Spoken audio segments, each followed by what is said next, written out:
Assalamualaikum warahmatullahi wabarakatuh. Perkenalkan, nama saya Muhammad Zaki dari kelas C10. Video ini dibuat untuk memenuhi evaluasi tengah semester mata kuliah pendidikan agama. Di sini saya akan sedikit membahas perihal materi pertemuan kedua, yaitu syahadatain dalam proses kehidupan manusia. Tahapan kehidupan manusia. Yang pertama, kematian pertama. Disebut kematian karena ruh dan jasad belum bersatu. Jasad dalam bentuk janin masih dalam proses, sedangkan ruhnya sendiri masih di alam arwah. Artinya jasad dan ruh manusia masih terpisah. Lalu tahapan kedua yaitu kehidupan pertama. Hidup artinya ruh dan jasad telah bersatu. Kehidupan pertama ini dimulai ketika Allah meniupkan ruh ke dalam jasadnya. Yang selanjutnya tahapan ketiga yaitu kematian kedua. Firman Allah Subhanahu wa taala yang artinya tiap-tiap yang berjiwa akan merasakan mati. Quran surat Ali Imran ayat 185. Tahap ini disebut juga tahap kematian kedua karena berpisahnya ruh dan jasad kembali. Jasad akan kembali kepada asalnya yaitu tanah, sedangkan ruh akan disimpan di suatu tempat yang disebut alam barzah. Selanjutnya ada tahapan keempat yaitu kehidupan kedua. Bedanya dengan kehidupan pertama di dunia adalah kehidupan dunia akan diakhiri dengan kematian, sedangkan kehidupan kedua ini tidak akan mati lagi. Yang selanjutnya ada sikap manusia tentang syahadatain. Manusia tidak semua menerima Rasul. Mereka terbagi menjadi dua bagian. Yang pertama ada yang menerima seruan Rasul. Firman Allah Subhanahu wa taala yang artinya barang siapa yang Allah hendaki akan memberikan kepadanya petunjuk, niscaya dia melapangkan dadanya untuk memeluk Islam.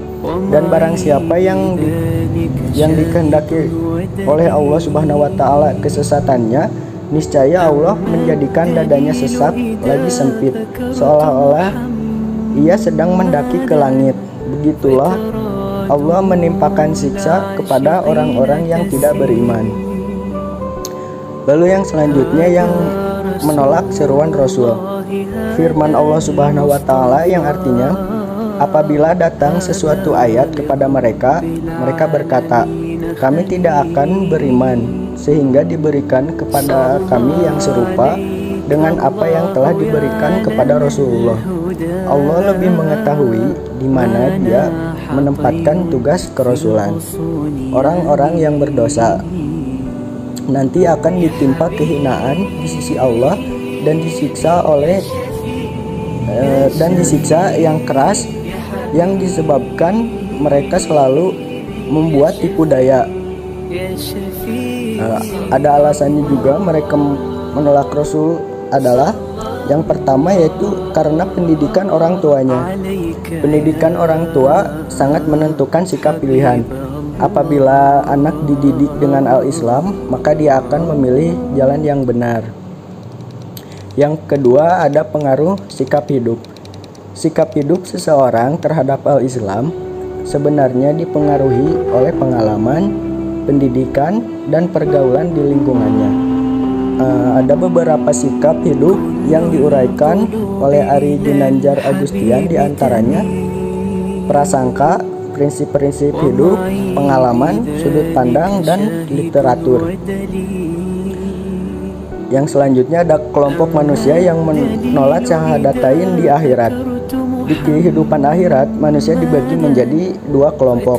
Yang pertama yaitu penghuni neraka. Orang-orang yang tidak yakin adanya akhirat. Ada juga orang-orang yang menolak ayat-ayat Allah. Lalu orang-orang yang menolak melaksanakan syahadatain. Lalu yang kedua ada penghuni surga. Orang-orang yang masuk surga tidak ditanya oleh penjaga surga karena mereka adalah orang-orang yang yakin akan adanya kehidupan akhirat. Orang-orang yang beriman kepada ayat-ayat Allah, mereka yang menanti Allah dan Rasul-Nya, dan mereka melaksanakan perintah Allah dengan baik. Jadi kesimpulan dari materi pertemuan kedua tadi yaitu manusia mengalami 4 tahapan kehidupan, yaitu kematian pertama, kehidupan pertama, kemudian kedua, lalu kehidupan kedua. Mohon maaf, kematian kedua dan kehidupan kedua. Kehidupan di akhirat adalah kehidupan yang abadi. Kehidupan di akhirat juga adalah tujuan akhir orang-orang beriman dan bertakwa. Karena kehidupan akhirat adalah kehidupan yang lebih baik dan abadi. Sedangkan orang-orang kafir mendustakan, menolak adanya hari akhir. Peristiwa pelaksanaan syahadatain di dunia tidak hanya ditanya di yaumul hisab, namun di pintu neraka masih menjadi persoalan, bahkan di dalam neraka pun tetap dipertanyakan. Baik, mungkin cukup sekian penjelasan materi dari saya. Mohon maaf bila ada kesalahan. Wassalamualaikum warahmatullahi wabarakatuh.